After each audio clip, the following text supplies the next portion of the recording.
an important interview on keeping people safe on the roads, and particularly teenagers, early drivers, people who are young in their driving careers. We have Laura Hill, who is with the National Safety Council, joining us now. Can you hear us okay?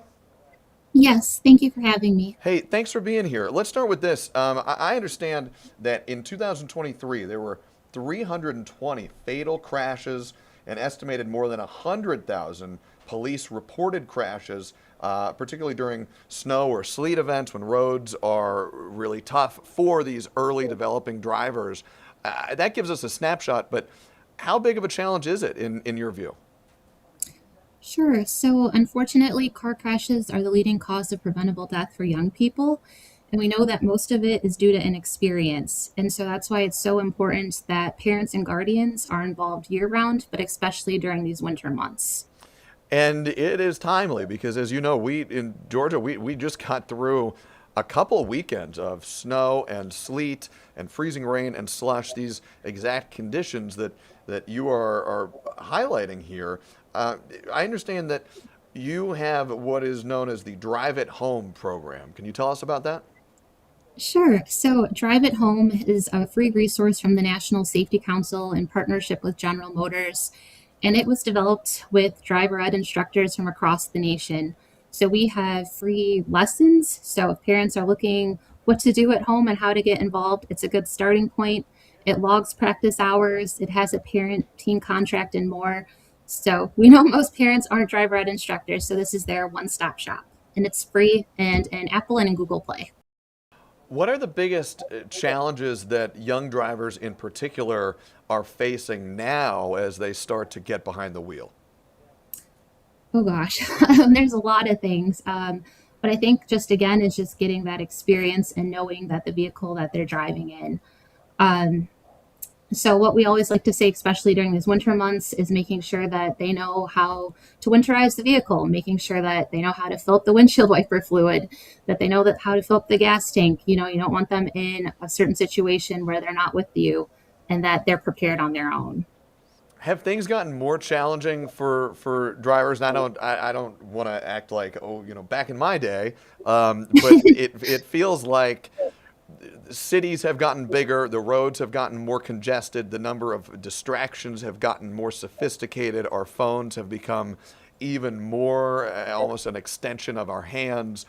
I would imagine that for folks on the National Safety Council, you're keenly aware of the challenges that all of those factors present. Yes, and that's a good point. Yes, distractions have grown tenfold. We now have things like smartphones that weren't available many years ago. And so I think it's important that we just tell our youngest drivers the importance of just driving and that they're focusing on the drive ahead and that we're starting to get away from those distractions, that we aren't using our cell phones, we aren't, blasting the music, we aren't piling in the passengers, that we're strictly just focusing on our drive. I suspect there may be some parents listening keenly right now, and I suspect some of them may be saying, "Yeah, 100%. Of course, I want my teen, I want my kid to be safe on the road." It can be hard, though, to get a teenager to sit down and pay attention and think through these kinds of things. When you're 16, 17 years old, you feel like you're invincible. What tips do you have for parents to have this conversation and have it stick with their kids? So I always like to say the second that child's car seat is turned around, they're looking at you as their role model. So from the second they're born, even beyond licensure, that you want to be involved, you want to be a good role model first and foremost, and just make every moment a teachable moment. That every time you get into the vehicle, you're buckling up. You, as a parent and guardian, are focusing on your drive.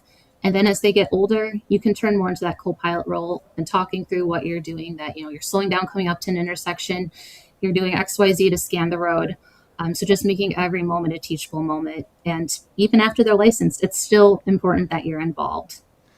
It can make it a lot tougher for you to tell a loved one, hey, don't be looking at your phone when you're driving if they've grown up seeing mom or dad, doing this as they're driving, right? Let me ask you, we're Yeah. short on time here. Last question for you. If somebody wants more resources, if they want to get more information on this, how can they reach that? Is there a website? Is there a phone number? How do they get in touch? Sure, DriveitHOME.org, all one word. It's again has all the resources we just talked about and more, and we just look forward to helping families and to help save lives. Laura Hill, we appreciate it, and particularly as we head into this Super Bowl weekend when you know there are going to be a lot of people on the road, a lot of excitement. Very timely tips. Laura, thank you so much. Thank you.